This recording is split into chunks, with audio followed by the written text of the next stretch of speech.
अदालत ने बहन की शादी के लिए उमर खालिद की 7 दिन की अबूरी जमानत मंजूर कर ली है।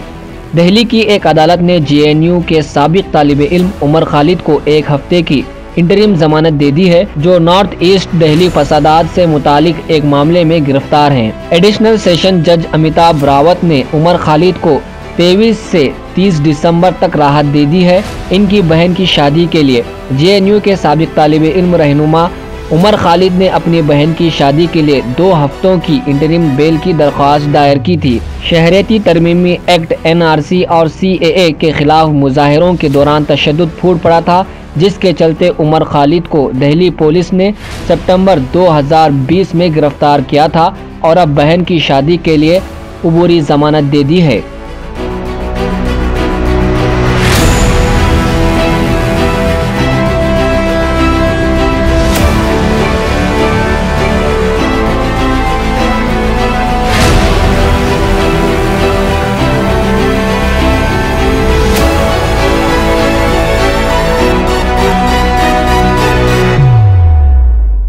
अगर आपने चैनल को सब्सक्राइब नहीं किया है तो जरूर सब्सक्राइब करें, बेल आइकन भी प्रेस करें ताकि खबरें आप तक बर वक्त पहुंच सकें। मजीद अपडेट्स के लिए आप व्हाट्सएप ग्रुप भी ज्वाइन कर सकते हैं, लिंक डिस्क्रिप्शन में मौजूद है।